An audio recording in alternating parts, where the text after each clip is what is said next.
Assalamualaikum warahmatullahi wabarakatuh. Jumpa lagi rekan-rekan Sharing Pajak MNCo.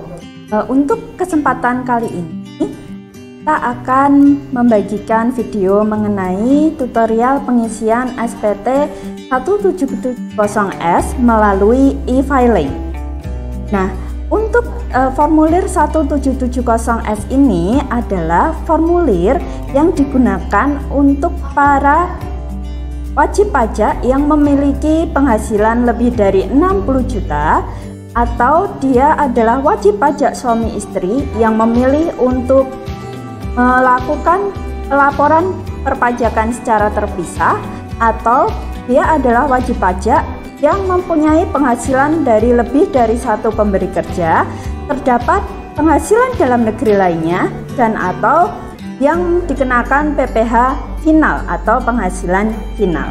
Karena pengisian formulir 1770S ini lebih rinci ya daripada pengisian formulir 1770SS, di mana nanti rekan-rekan diminta untuk mengisi rincian harta yang dimiliki dan juga rincian pendapatan lain dan pajak final yang dimiliki maupun rincian hutang yang dimiliki. Nah, untuk pengisiannya seperti dengan formulir 1770SS yang dilaporkan melalui DJP online, kita akan mengisi formulir ini melalui laman DJP online dan pajak.go.id juga. Baik, karena ada rincian harta di sini, rekan-rekan bisa menyiapkan dokumen-dokumen pendukung untuk mengisi keterangan di dalam rincian harta, seperti nanti bukti rekening koran untuk pengisian buku tabungan beserta saldonya per 31 Desember. Kemudian apabila terdapat harta berupa tanah atau bangunan, bisa disiapkan nomor NOP-nya. Apabila harta yang dimiliki merupakan kendaraan, maka yang disiapkan misalnya bisa berupa BPKB. Baik, untuk langkah awalnya kita akan masuk ke dalam laman DJP online. Masukkan sandi setelah kita memasukkan NPWP. Kemudian jangan lupa juga untuk memasukkan kode CAPTCHA. Baik, untuk tampilan awal di sini akan ada nama wajib pajak, kemudian ada NPWP elektronik. Nah, NPWP elektronik ini apabila rekan-rekan menginginkan adanya cadangan, nanti kita bisa mengklik ke kirim email. Maka NPWP elektronik ini akan dikirim oleh DJP online ke alamat email rekan-rekan sekalian. Baik, di sini di menu ada informasi, dashboard, profil, bayar, lapor, dan layanan. Nah, kita pilih menu lapor. Kemudian kita klik e-filing. Untuk menu dari e-filing tersendiri, itu yang pertama adalah arsip SPT. Di sini masih kosong karena ini merupakan pertama kalinya wajib pajak ini dia melaporkan pajak. Kemudian ada menu buat SPT, draft SPT, dan bantuan. Kita pilih ke buat SPT. Di sini akan muncul pertanyaan yang pertama, yaitu apakah Anda menjalankan usaha atau pekerjaan bebas? Kita pilih tidak. Selanjutnya, apakah Anda seorang suami atau istri yang menjalankan kewajiban perpajakan terpisah (MT) atau pisah harta (PH)? Kita pilih tidak. Apakah penghasilan bruto yang Anda peroleh selama setahun kurang dari 60 juta? Kita pilih tidak. Anda dapat menggunakan formulir 1770S, pilihlah form yang akan digunakan. Untuk saat ini, tutorial pengisian langsung atau cash-in yang akan kita lakukan adalah untuk pengisian formulir 1770S melalui laman DJP online. Nah, nanti datanya itu akan langsung kita masukkan ke dalam formulir yang tersedia.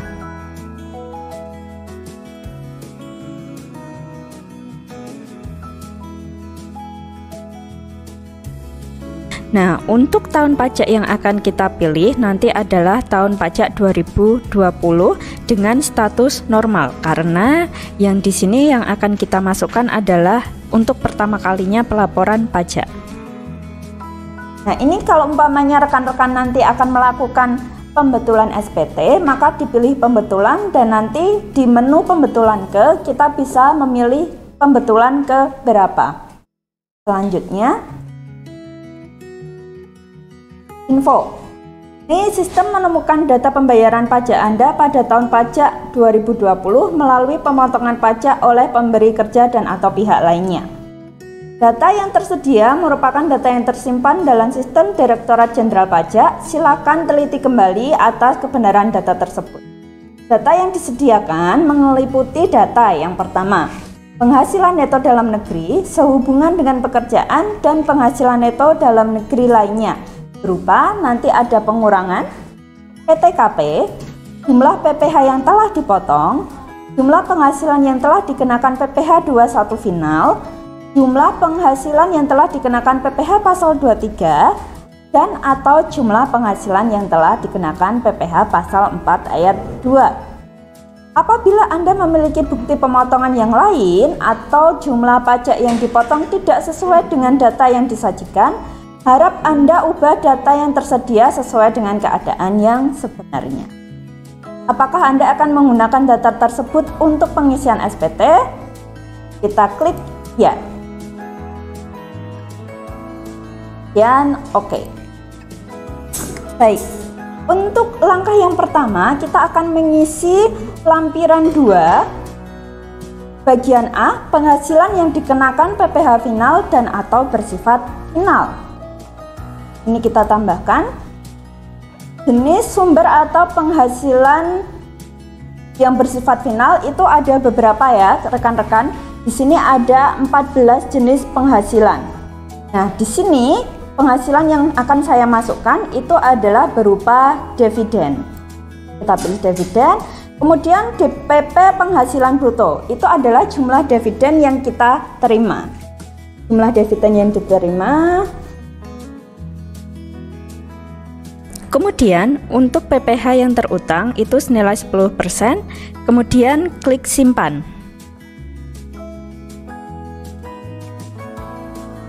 Setelah daftar seluruh penghasilan yang dikenakan pajak final dimasukkan, maka kita lanjut ke daftar harta. Baik, kita tambahkan dulu ada beberapa harta yang bisa dimasukkan. Kita masukkan sesuai dengan harta yang kita miliki. Dengan posisi jumlah harta di tanggal 31 Desember tahun 2020. Yang pertama itu adalah tabungan. Harta di sini kita bisa tulis tabungan. Kemudian tahun perolehannya, untuk tabungan yang pertama diperoleh tahun 2016. Harga perolehan di sini adalah posisi 31 Desember ya, tahun 2020.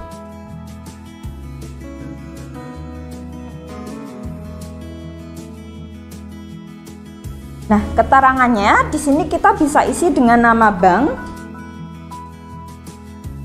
dan juga nomor rekening. Nah, kita simpan dulu.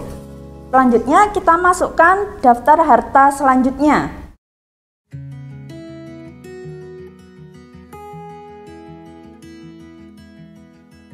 Untuk penyusunan harta ini kita bisa urutkan berdasarkan tahun perolehannya.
Ingat ya untuk rekan-rekan sekalian, kalau untuk buku tabungan ini nanti kita harus tahu benar-benar posisi harta di tanggal 31 Desember tahun 2020. Jadi bukan nanti posisi awal kita menabung, tapi posisi di akhir tahun pajak.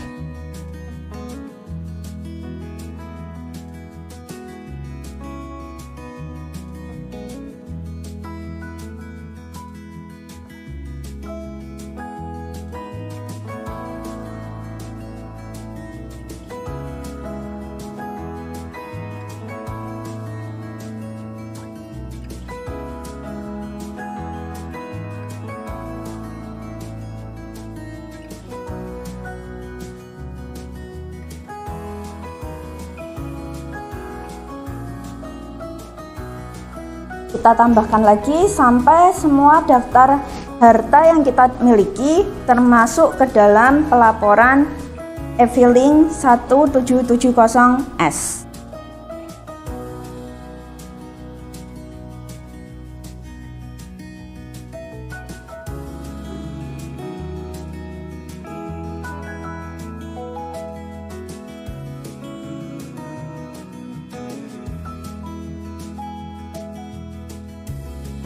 Nah, apabila rekan-rekan memiliki harta berupa saham, nanti di keterangan bisa kita masukkan itu adalah saham dari PT apa.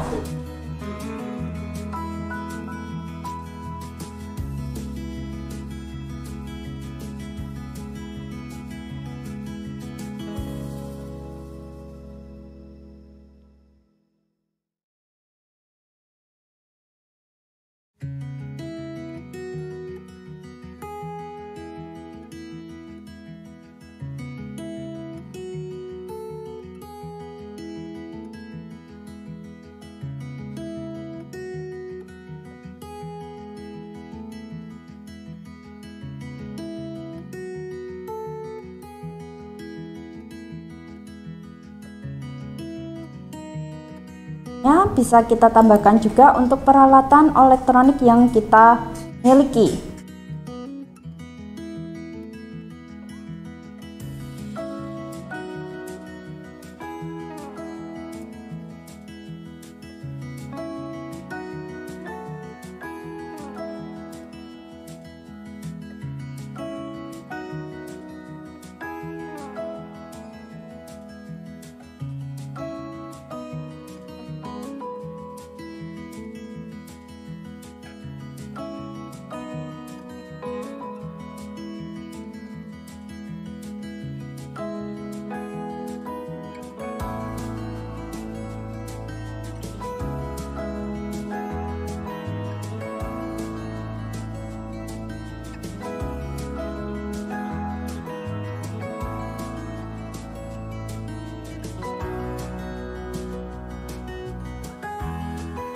Jumlah harta yang kita miliki dan juga rincian harta yang kita miliki sudah terinput semuanya.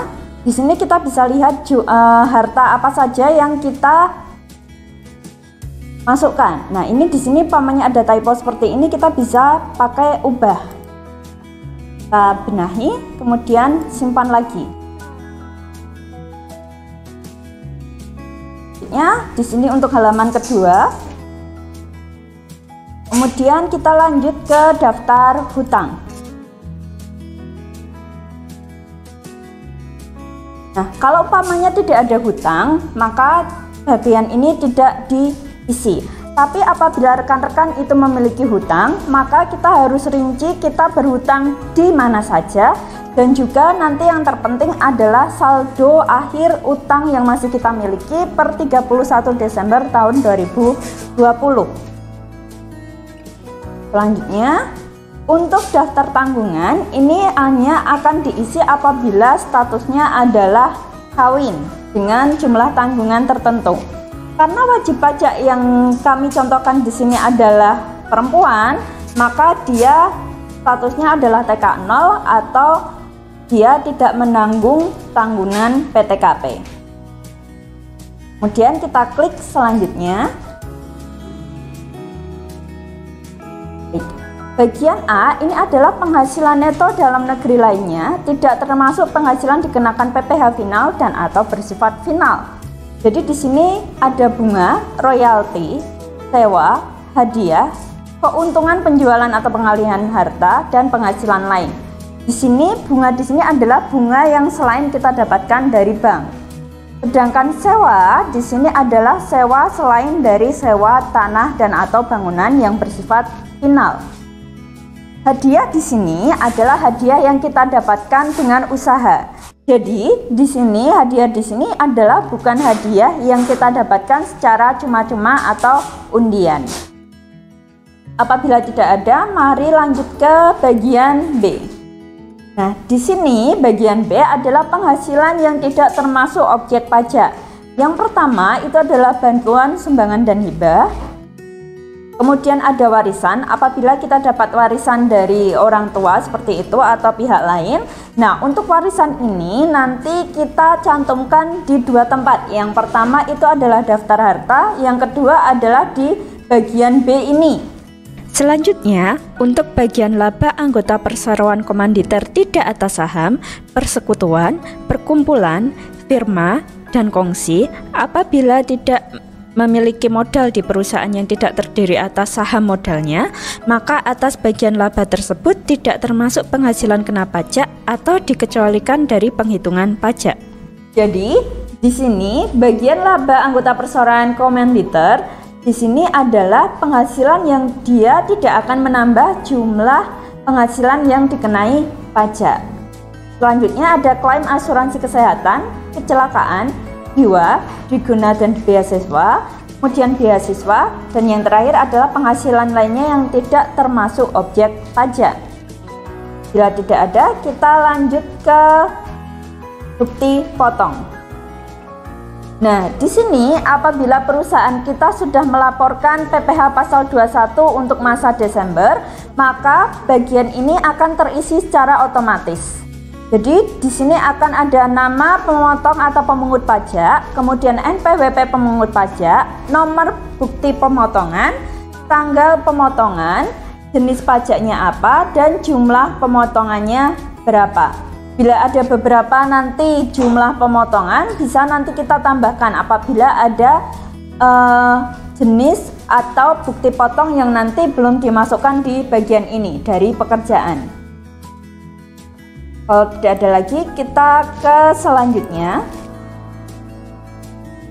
Nah, di sini adalah bagian induk. Identitasnya itu di sini adalah status perkawinan. Untuk wajib pajak yang kami jadikan contoh itu statusnya tidak kawin. Lanjut ke bagian A, penghasilan neto sehubungan dengan pekerjaan ini sudah disesuaikan dengan formulir 1721-nya. Kemudian penghasilan neto dalam negeri lainnya ini di sini tidak bisa kita edit ya, soalnya dia ngeling dari formulir sebelumnya. Kemudian apabila ada penghasilan neto luar negeri bisa dicantumkan di sini. Nah, karena tidak ada penghasilan neto dalam negeri lainnya dan penghasilan neto luar negeri, maka jumlah penghasilan neto itu sama dengan jumlah penghasilan neto dalam formulir 1721A1. Oke. Nah, untuk zakat atau sumbangan keagamaan lainnya yang bersifat wajib, di sini hanyalah nanti zakat atau sumbangan yang kita bayarkan ke lembaga nasional atau lembaga yang dia diakui oleh Kementerian Keuangan sebagai lembaga yang memang dia pengumpul zakat atau sumbangan keagamaan lainnya. Jadi apabila rekan-rekan di dalam pekerjaannya, umpamanya perusahaan rekan-rekan itu sudah memotong zakat, tapi apabila perusahaan atau lembaga yang diberikan zakat ini dia tidak diakui oleh Menteri Keuangan, maka jumlah zakat yang sudah dibayarkan tidak bisa menjadi pengurang penghasilan yang kena pajak. Ini poin ke-6 adalah jumlah penghasilan neto setelah pengurangan zakat atau sumbangan keagamaan lainnya yang sifatnya wajib. Lanjut ke bagian B.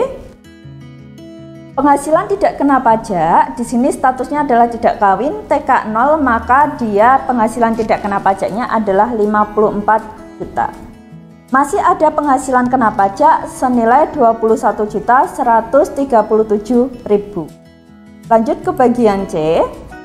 Nah, di sini untuk PPh yang terutang, PPh terutang tarif pasal 17 Undang-Undang PPh angka 8. Di sini ngelink dari kita dalam input tadi bukti potong ya. Kemudian pengembalian atau pengurangan PPh pasal 24 yang telah dikreditkan. Ini kalau umpamanya ada pemotongan pajak luar negeri. Berarti PPh yang terutang itu tetap sama. Lanjut ke bagian D. PPh yang dipotong atau dipungut pihak lain ditanggung pemerintah dan atau kredit pajak luar negeri dan atau terutang luar negeri. Itu ada 1.056.850. PPh yang harus dibayar sendiri di sini 0 karena tadi jumlah PPh yang terutang itu sudah sama dengan PPh yang dipotong atau dipungut oleh pemberi kerja. Dan ada PPh yang dibayar sendiri atau PPh pasal 25 ini kosong ya karena tidak ada PPh yang harus dibayar sendiri. Kemudian PPh yang dibayar sendiri atau STP PPh pasal 25 itu nanti bila ada kita masukkan pokok pajaknya aja. Jadi biasanya kalau umpamanya kita menerima STP itu adalah nilai pokok plus sanksi. Nah, di sini yang kita masukkan adalah nilai pokok pajak yang terutang saja. Kemudian jumlah kredit pajaknya 0. Lanjut ke bagian E. Di sini PPh kurang atau lebih bayar adalah nihil karena udah sama antara PPh yang terutang dengan jumlah PPh yang dipotong. Lanjut ke bagian F. Angsuran PPh pasal 25-nya kosong. Kemudian lanjut ke pernyataan. Dengan menyadari sepenuhnya akan segala akibat termasuk sanksi sesuai dengan ketentuan peraturan perundang-undangan yang berlaku, saya menyatakan bahwa apa yang telah saya diberitahukan di atas adalah benar, lengkap, dan jelas. Kita klik setuju. Kemudian klik selanjutnya.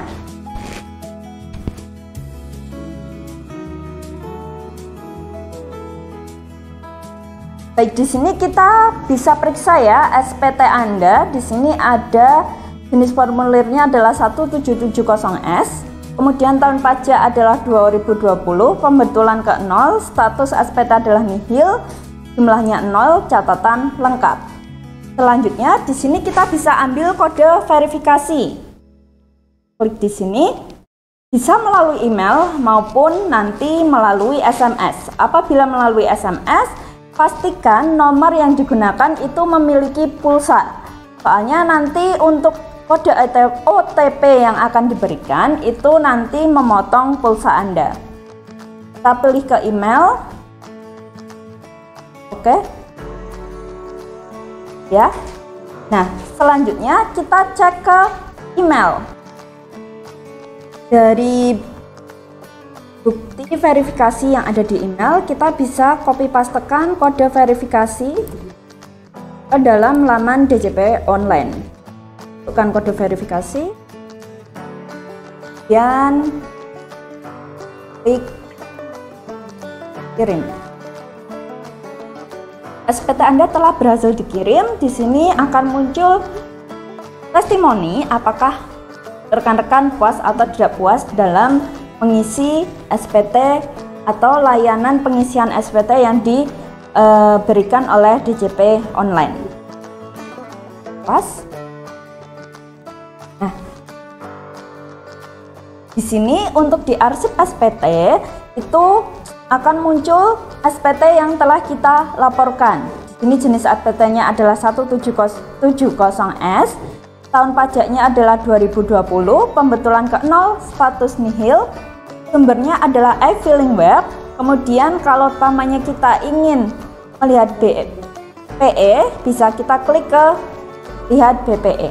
Nah, di sini sudah muncul keterangan bahwa SPT sudah berhasil terlapor. Demikian pemaparan kami mengenai tutorial pengisian SPT 1770S melalui e-filing atau key-in langsung di laman djponline.pajak.id. www.saringpaja.co.id. Apabila teman-teman memiliki pertanyaan atau komentar mengenai video ini, silakan teman-teman mengetik komentar di bawah video ini. Jangan lupa teman-teman buat subscribe channel Saring Paja MNO dan juga klik tombol like. Assalamualaikum warahmatullahi wabarakatuh.